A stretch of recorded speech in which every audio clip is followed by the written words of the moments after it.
As I talked about in the mesh drill, we teach our running backs paths. They don't really get plays. We teach them paths. And a path is simply heading in the direction where we think and want the play to go. Sometimes, as you know, teams will slant and a good back is going to run to daylight. It's not in stone. They aren't running over that come hell or high water. But it's simply the starting point and aiming point. So examples of path is we take all our run plays and we talk about which back are you. For example, this back is the back towards the sweeper. All right, he has several paths. The one I talked about is a belly path. Okay, you can call it whatever you want. That's what we call it. Okay, you can go ahead and run a trap path. You can run a what we call a strike path. You can run a veer path. Whatever play you run, that could be an option path. And so belly for us would be, hey, you're running over the opposite guard. That's where you're aiming at. You can get into details as you go, 3 technique, 1 technique, head up, 5 technique on a tackle, all the different techniques, but generally the path tells the back where to go. In our system, what we try to do is tell the backs, run a path. So we might run a sweep, tell the belly back, or tell this back, fake a belly, fake a trap, fake a strike, fake the veer, fake the option. Be deceptive. And that's about as simple as you can make it. So that path is very important. Conversely, and you can have as many paths as you want, and if you break your offense down, you probably only have X number of paths you're running anyway. And we just found it much easier to teach paths than plays, because eventually you had to start telling them where to run anyway. So we just got rid of the verbiage and got rid of them worried about plays and worried more about paths. This guy, the sweeper, or the back away from the sweeper, we have what we call our green light path. We have our red light path. We have our yellow light path. And that's where he's going to block. So we have blocking and running plays for paths. The nice thing about it is you can tell the backs, hey, run a green light blocking path, and they're going to run a green light blocking path. If we hand the ball to the sweeper, he's blocking. If we don't hand the ball to the sweeper, he should be blocking. And so it becomes quite simple. And again, whatever you like to do out of split backs, counters, and in the drill I showed, we went sweep, belly, counter. And again, we just try to make it as fast as possible. He can have all his blocking paths. He can have his ISO blocking path. He can have, whatever blocking paths you do, where he kicks out perhaps a 5 technique on this one. Those all have a name, and whatever works in your offense. But I don't think you have to just be in split backs. I think you can do it out of offset eye. And again, you just call the paths the way you want the play to be called. Again, what we call them and what you call them, it really doesn't matter. You can do it out of an offset split backs, okay? And anytime you put the fullback behind the center or running back behind the center, it creates a little bit different path. And so you just have to go out and practice them. And you can also, we also have expanded this to have running paths for our quarterbacks. So he can keep the ball and run different directions. And again, all the things that you want your quarterback to do, give it a name. And again, that'll be on the presentation. I'll put some of our terminology on. But it gives you an idea of what the paths are. And I guess my point here is that it doesn't really matter what we're running. If you have an inside running game, and most teams do, you got to just simply run the sweep with the fake behind it, or fake the sweep and run your inside zone, or run your trap, or run whatever play it is that you hang your hat on, that your linemen know, that you know. And I think that's the importance of paths. It takes a little bit of time. Sometimes in practice there'll be a hellacious collision, and you just got to fix it. Sometimes I let them figure it out, meaning I'm not quite sure, let's just practice it, move a guy back, move him out. But the whole key is make it look like you could possibly have the ball, and you're going to be a very effective faking team. The purpose of trying to run inside, there's several reasons. One, it's the ability to attack the defense once they start to overplay your sweep. The other thing we like about inside run is it kind of creates a toughness and a confidence. And if you can run the ball up the middle, I think you tend to demoralize your opponent. I think there is a real toughness issue that's involved, and I think guys have a lot of confidence once they start to run the ball right at somebody. I think it's important in short yardage. Although we find the sweep to be a very good short yardage play, it's nice to have some complements to that. And so by being able to attack the entire front, we have the ability to, again, be a good short yardage offense. And then finally, the reason we run the ball inside so well is it's a great complement to the fly sweep. And it certainly is going to help us in the, they can't, I always tell our players they can't stop everything, although it's been done. There's several types of inside runs that we particularly like. We really like the short trap, what we call a short trap, which is where you trap the first man past the center. So if it's an even defense, it's the first guy past the center. Obviously, if it's an odd defense, it's short trap and a long trap might be the same player. But in an even defense, we like the short trap. Those are things that hit extremely quickly, and that's the first way that we like to attack. The second way we like to attack is what we call a long trap, where we're trying to trap the second guy past the center. And what that does is we're going to run a path that takes a little bit longer to get there. It's not as quick a play. It's going to be more of a B or C gap trap as opposed to an A gap trap. And that's the second way we'll run up the middle. And then the third way we're going to run up the middle is with some kind of a power play where there really isn't a whole lot of deception other than the sweeper going outside. And we're going to run some kind of an ISO with the motion or ISO against the motion. And so those are the types of inside runs that we do. You can also add option if that's something you do. And but for this tape, we're just going to pretty much concentrate on the inside runs. In talking about the inside run, I think that you probably, as I've mentioned, already have blocking schemes that'll work. I think you probably already have plays that'll work. But let me give you an example of how you can marry two concepts together, because that's really what you're trying to do. If you're a one-back team or you're a offset I team, odds are you're running some kind of an inside zone play where everybody's blocking man, and you're going to hand the ball to this guy, and he's going to run in this direction. Okay, I think most teams have something like that. What we've added, what the fly offense does, is we're going to add that threat of a sweep going through. And then what we want to do is have this guy hit it as fast as possible. Now, I'm not exactly sure how it's going to time up every time, meaning I got to go out with each play and practice with my quarterback in the back on how we want to time it. So, for example, perhaps the running back has to fake the, in fact, the quarterback may fake the sweep, and then he may meet this guy halfway. We may have to move him sideways. It takes a little bit of practice, but pretty much what you're running can be married up to the fly offense. Here at Willamette, we generally do most of ours out of split backs. And so what we would do, instead of running that type of play, is we might have him run here. Okay? And so then we have the ability to run an inside zone play that times up real nice with the threat of a sweep outside. And the longer this guy and this guy keep their fakes, the better off you're going to be as a football team. If, on the other hand, you want to run a split back ISO, which is a very popular play for us, we got to make sure that we go ahead and ISO block here. But we still have the threat of that sweeper going through and creating a little bit more of a stretch on the defense, because they have to key the sweeper, have to be aware of the sweeper. You could go ahead, again, having the sweeper go through and tell this guy to go ahead and lead, and you can run some kind of a trap here. All right. Everybody's got some kind of a trap.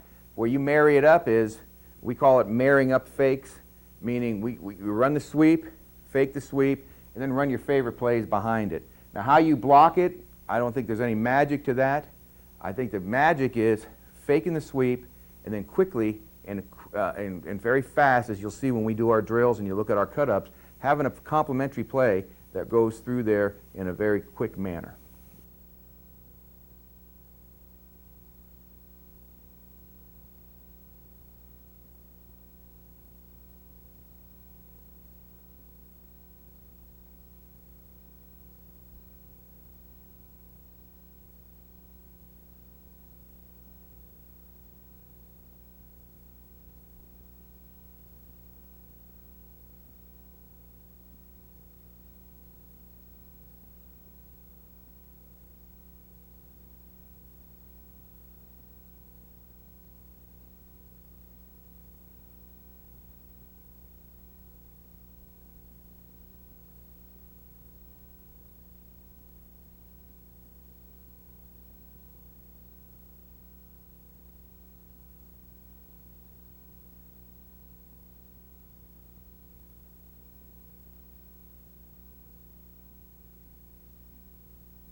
As we showed in the lecture, we're going to tell these backs which path they're going to take.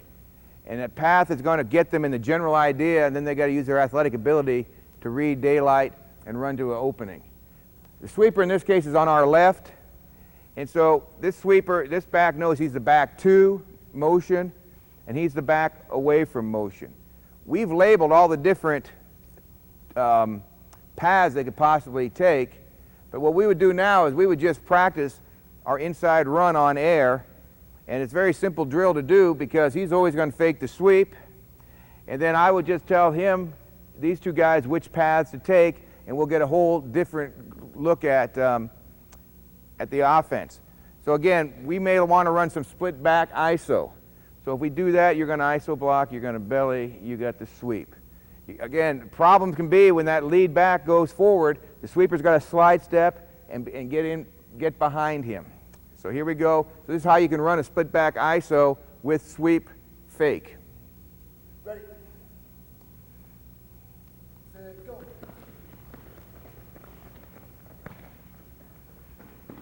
Atta baby Q, keep you between the tackles.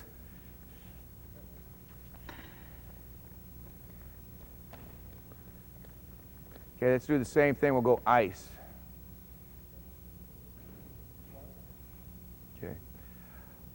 Okay, now perhaps you want to run the same type of play, a split back ISO away from motion.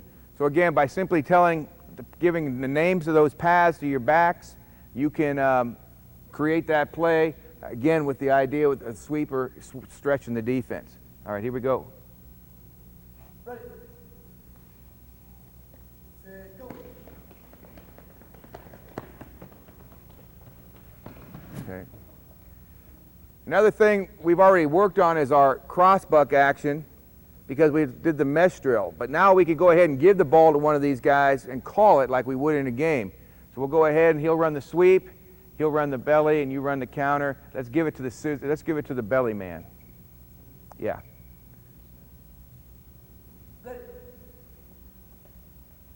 Set, go. And again, because we've already done the play in the drill, the mesh drill, we can certainly hand the ball off and everybody knows who's going to get it. Now you add your blocking scheme to that, and however you block the split back, trap, cross block, really man block, everything, it really doesn't matter. Whatever fits your system will work. Let's go ahead now and work some inside trap. Let's go ahead and you got the go and you got the green light sweep, green light sweep. Here we go. Number 6 will get the ball here on the trap. And again, sweep and our guys are doing a great job because of keep running. Run to the whistle. It's an unselfish offense. You want guys to really work hard on faking and sweeping, and practice is a conditioner because our guys will get a ton of reps in practice. You know, we like to go out of split backs, but again, offset eye, heavy backs one way or the other. Whatever offense you run, you just kind of practice timing the sweep and having the backs run their inside run game.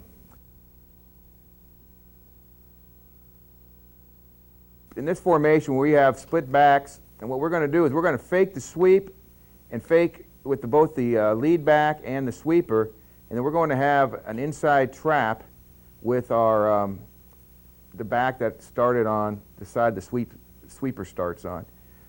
Just a fast little quick trap play for us. We're going to go ahead and pull the right guard and trap. The thing about the play that I think is important is that, again, people get fired up about stopping the sweep, and what this team's trying to do is stop the sweep with their secondary. Their inside backers really aren't leaving. They're still staying there, but again, we're able to get bodies on them. And again, just the hesitancy of people actually almost running by, and by the time the safety realizes it, our running back has passed him. So that's a good example of an inside trap play with a sweep fake.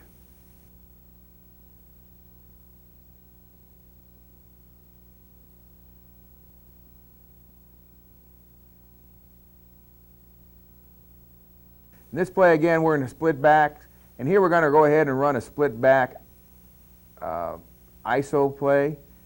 Again, you can see that the defense, especially the 3 technique, is starting to slant with motion. And actually, they all slant with motion, and that's something that we see quite a bit. And it's just a nice job of the running back seeing the hole. His path is a belly path, but he just sees the daylight and is able to hit it and go. The other thing I think is critical to watch is what happens to the sweeper. How long can he go out there and hold people? He's still got several people that are looking at him, and the safety runs himself out just long enough to allow him, to make it very difficult for him to come back inside and make a play. So again, that's the beauty of trying to run whatever inside running play you have with the sweep fake.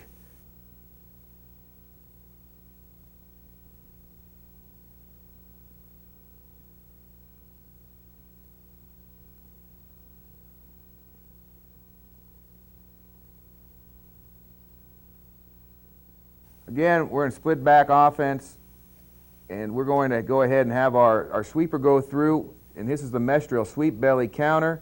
And again, the quarterback does a nice job of faking a pass path. The sweeper does a nice job of continuing his fake, and actually it's a good job really by all the backs. And we go ahead and design a play where we cross block our tackle and guard to the top, and again, we're around the corner with the sweeper, and then just a shoestring tackle stops it from being a big play. But again, this is the mesh drill. This is what we practice all the time. And again, all we're doing is marrying up the sweep, a cross buck, and whatever blocking rule that you like or fits in your offense, and that's all you need to do. Again, we're going to go ahead and run an inside trap. And in this case, we really don't trap anybody. We change our blocking scheme to more of a man scheme. And again, I'm not sure that the blocking rules are critical as long as your players know who's who and if it fits your system. But I think the key thing here again is how far we stretch the defense with the sweep, which enables our back to read the center's block in this case, and get past the linebacker, and the safety's out of position. Now it's a foot race.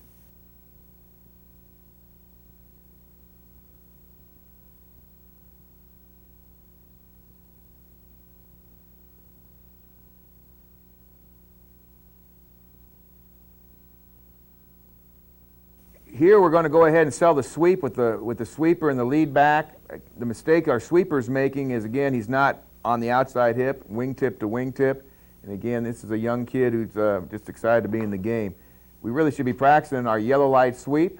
And so the lead back sees the tight end's butt and cuts it up, and that's where the sweeper should be. If we'd have handed the ball off on the sweep and everybody did exactly the same thing, we'd probably have a pretty good play also. The running back who's getting the ball is running a crossover step, so he's trying to make it look like a belly play or a power play, and then he's cutting it back. So it's a little bit longer play than just a quick trap. You can see him crossover step, he kind of hops. We prefer a right-left step here, but again, the whole key is the timing. And it all times up real nice where we go sweep, give, and then the quarterback is going to fake his play-action pass. Again, you can see no pressure on the quarterback, and which again helps your passing game. So again, just a little different play.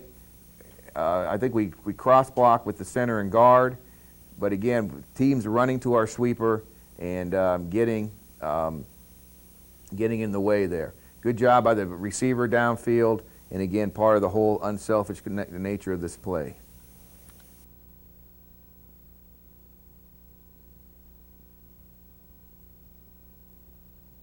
We're going to be going counter, so we sweep belly counter. Again, it's that mesh drill. In this case, we are going to pull a guard. The tackle to the top does a nice job inside releasing and taking the guy as he tries to slant with motion or slant to the field, whatever they're trying to do. And again, wide receiver concept, play coming up the middle. In this case, he knows on counter he may have to block, so he's going to go ahead and stock number one. And again, our back has the ability to get outside. The other thing I want to point out is just how spread out the defense has to be because of the speed we're hitting the belly and the sweep. And so again, we think people stop, pause, and it gives us a chance to get upfield and get into the linebackers and cause them an they don't have just an easy run to the football because they don't know where the ball is.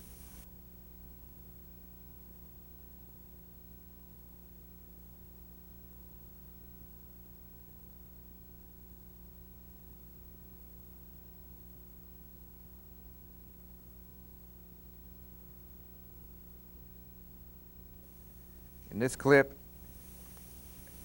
again, we get into an unbalanced formation. We're going to run our inside trap path with selling the sweep. We do pull our left guard, so it's pretty standard trap blocking. Nice job by our guard on the top to get to across to the linebacker. The other linebacker runs himself out of the play because of the sweep. And again, once we get through, the defensive backs aren't sure where the ball is, so the guy that makes the tackle, if he was going to, it's a backside corner.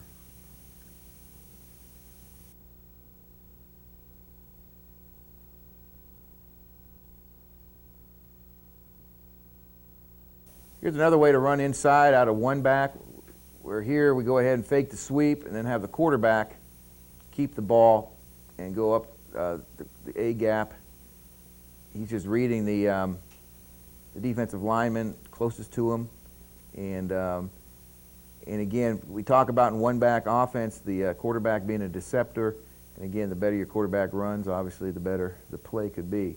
But just another way to attack out of a one-back set.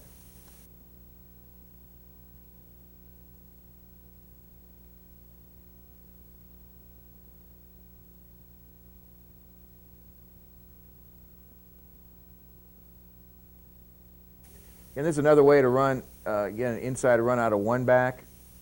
We'll get, in this case, we have our back offset, although he doesn't need to be. And we're just going to go ahead and run the counter path. And again, because of a team's rotation and how they're trying to cover the pass and the sweep, we just think that, again, we get a numerical advantage where we have one more guy than they have. And so, again, the ability to do things out of a lot of different formations has given us a lot of great advantages, and again with the sweep being a big part of that.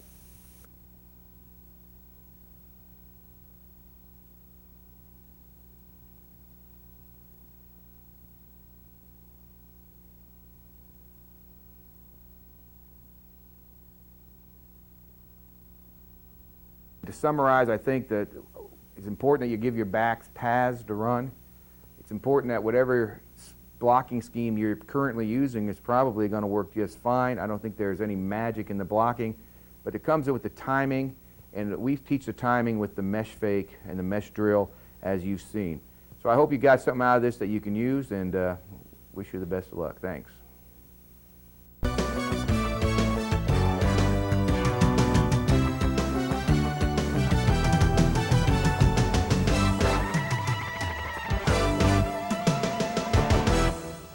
My name is Mark Speckman. I'm the head football coach at Willamette University in Salem, Oregon. We're a Division III football team that plays in the Northwest Conference. In this part of the lecture series on the fly offense, I'm going to spend time talking about our play action pass series, talk a little bit about the fundamentals and routes and structure of the play action pass, and hopefully the films at the end will give you a good idea and put this all together for you. I don't think there's anything magical about the routes per se in play action pass. I think you got to ask yourself when you're running the ball as successfully as you can in the fly offense, why throw? And there's several reasons we think we have to be able to throw the football. The number one reason that we have to throw the football is to beat the good teams on our schedule. There's some teams on your schedule you can run the ball every time, but in order to beat the good teams or get to the playoffs, we believe we've got to be balanced enough and effective enough throwing the ball and running the ball, because we think that's the way you have to beat the best teams on your schedule. Another thing we think that's important is balance. And I'm not talking balance as far as 50-50. I'm talking balance as far as the ability to throw the ball if a team has committed so many people to the run that you have no choice but to throw the ball. In some ways, people will commit people to the run, kind of like a press does in basketball, where you're going to just keep the press on, and if you can't beat the press, you're going to have to face the press in the entire game. In our situation, I think we want people to have to respect the pass, but we know we're going to get a lot of people coming up at the line of scrimmage trying to stop our inside run and our sweeps. So as a result, we think we have to be able to throw the pass, and by balance, we mean being balanced enough, having enough plays that, you know, when and if needed, we certainly can hit them. Another thing I think you got to do is you got to stop receiver quarterback mutiny. You know, a kid that plays wide receiver, he wants to catch the football. He's there to catch the football, and he's not there to simply block all the time. We've been very fortunate, again, and part of our philosophy is talking about being an unselfish football player, and as a result of that, our receivers are great blockers. And but obviously, deep down, they want to catch the ball, and so we work hard on it. We try to bring in great kids that can catch the football, and I think you got to be able to throw the ball to keep everybody's interest up. I think the reason the play-action pass works so well with the fly offense is for several reasons. First, it takes advantage of the motion that the defense does to counteract your motion. I mean, every defense has to make a decision on what they want to do with your fly sweep motion.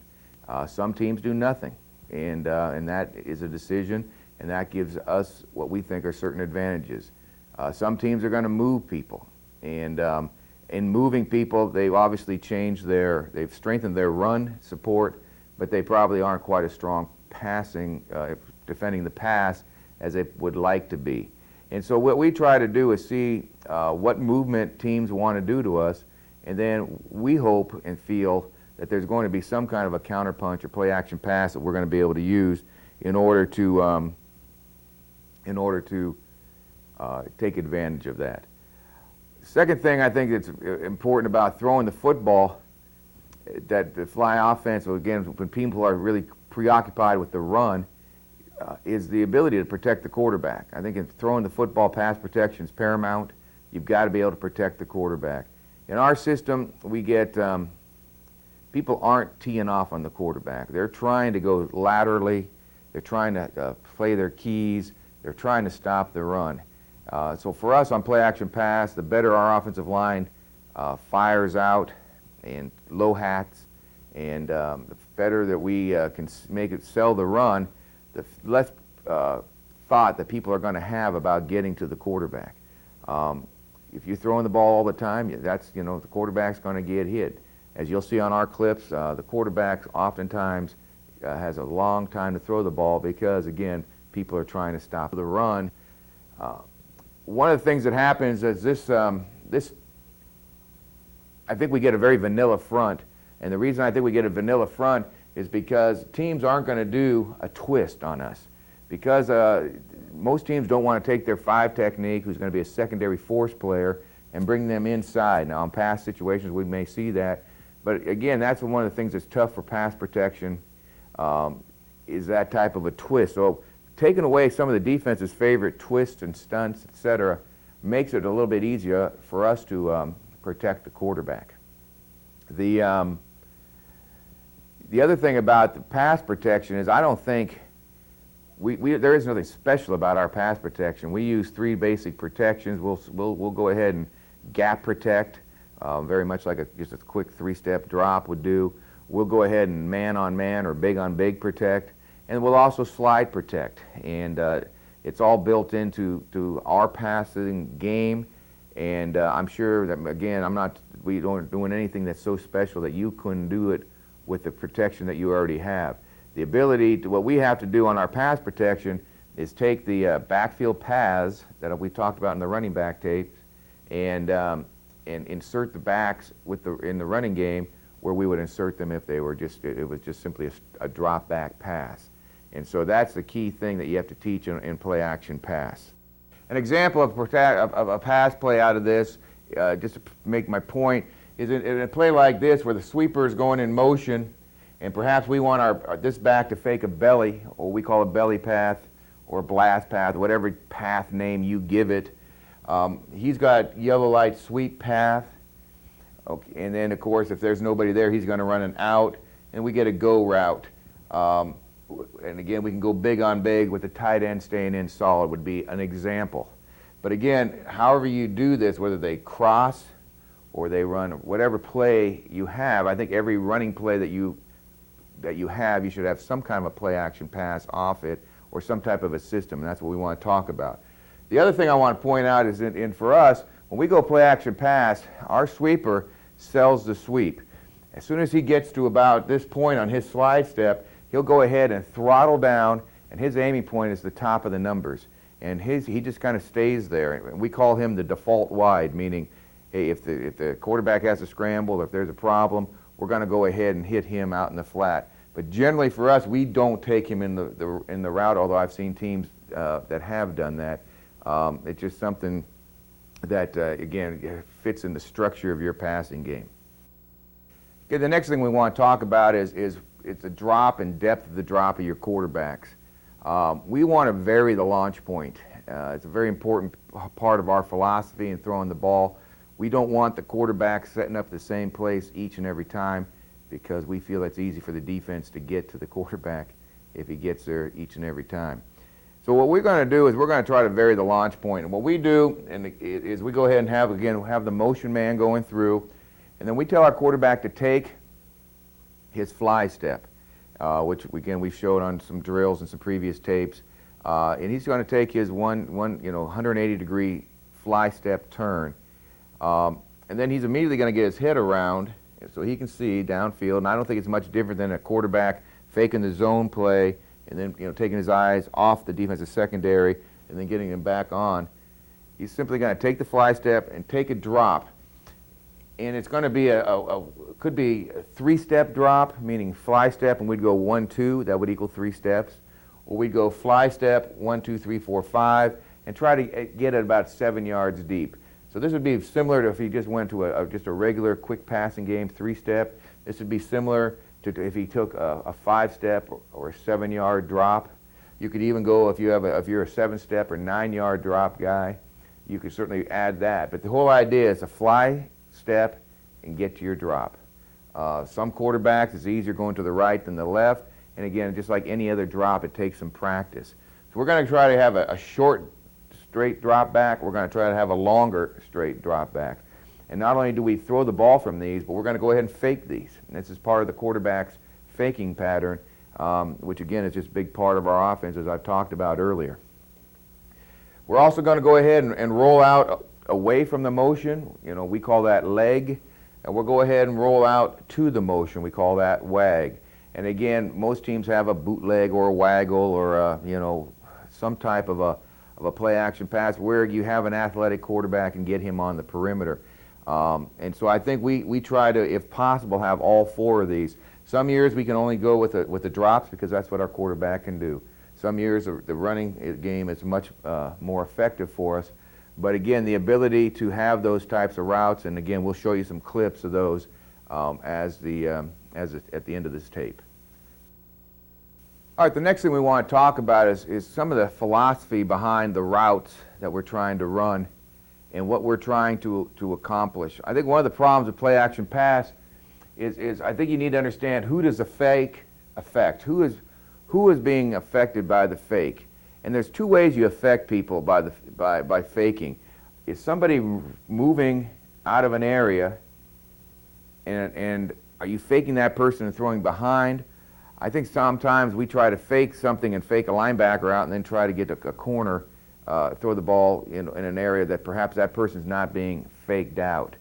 That's one way to do it, is actually move the person who's responsible for pass coverage, get them to make the tackle or step up to make the tackle, throw behind them.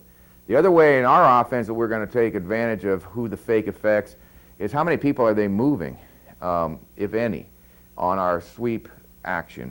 When we go in motion, how many people are actually vacating a zone or trying to roll to a zone or run to an area. And you wouldn't want to do that normally on pass defense.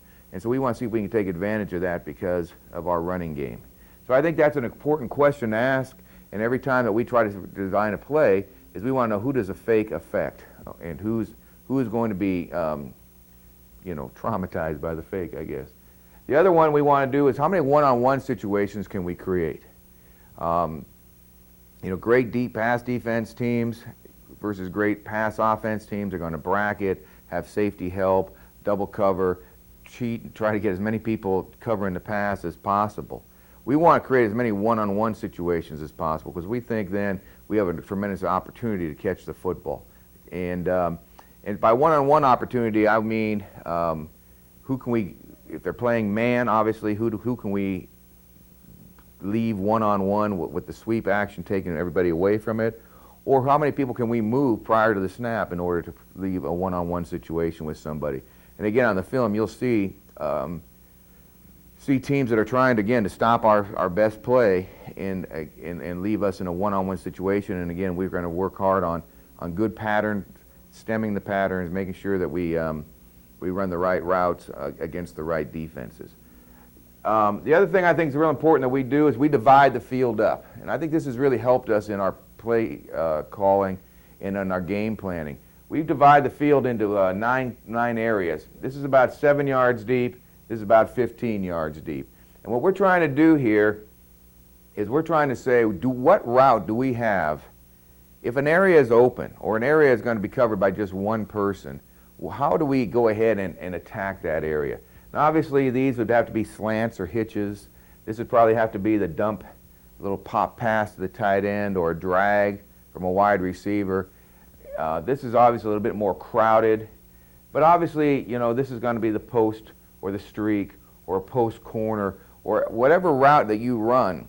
But we would like to have at least one route per game that goes to each of those areas that our quarterback's comfortable with, our receivers are comfortable with, and we as coaches understand that that's how we can get the ball to area 7 or area 9. They're leaving it open, or we think we have a shot at getting behind them, or we think we have a shot at getting underneath them. And those are the types of things that we think about as we start to structure our routes. And I think it's important that you have a very concise system that gets you at least one route to each of these spots based off of what your best running play is. For us, it would be our sweep, and the ability to take advantage of how teams are going to have to try and stop that. Well, next thing we want to talk about is what type of routes do you want to run in the play-action passing game. We have a couple rules in our play-action passing game that we think are real important. First thing is most of the routes are going to be a longer route than it is with the drop back, simply because it takes the quarterback a little bit longer to get to his setup point because of the fly step. One of the things that we'll do, and we pretty much do this each year because it changes from quarterback to quarterback and it changes from receiver to receiver, is if we run a 3-step passing game and you time your step, your routes can be either by yards or by steps. We may, with play action, we may add 2 steps to the route. We may add a yard or 2 to the route. And we go out and practice them. And the whole idea is we want the receiver turning just as the ball is released. And it takes a little bit of time and practice. But the first thing I think you got to do is you got to realize that the routes are going to be a little bit longer. So, for example, if you run a 12-yard curl, bring it back to 10. In play action, it might be 14 back to 12. And so I think the routes are going to be longer. The second thing we talk about with the routes is you don't want to run a zone route or a drop back route on play action pass. Most of the time on play action pass, your receivers are crack blocking or stock blocking, one or the other. They got to sell the block and then get into the route. So, for example, if we were going to sell a crack block, we would probably come down the line of scrimmage as if it were blocking, and then we get to the post, as opposed to going 12 yards and breaking on the post. And I think that's a critical point, is that you have to sell whatever block he has been doing on the running game into the, you have to incorporate into the route. It's not so much running a route, for example, a post route, it's getting to area 8. And so you can either do it straight lines or you can go ahead and fake and get to it. And so we give our receivers that freedom and really work hard on them not just running a zone route on play action pass. So the route is going to take a little bit longer, and that needs to be worked out with your quarterbacks and your receivers. And each year we go out preseason and just kind of make sure that everybody's on the same page. we kind of have a general idea, like I already mentioned, about yard, if it's steps, a couple more steps, or yards, a couple more yards. But we certainly want to go out and reaffirm that every year to make sure that everybody's on the same page. Second thing is we really believe, because it takes a little bit longer, we really like double moves. The example of a double move would be a stop, stop, go, stop, or perhaps a up, in, out, or out, in, but making more than one move. Again, because there's more time, our receivers have a little bit more time to work the defensive back, especially if it's a man-to-man situation. So we really like to do double moves on our routes.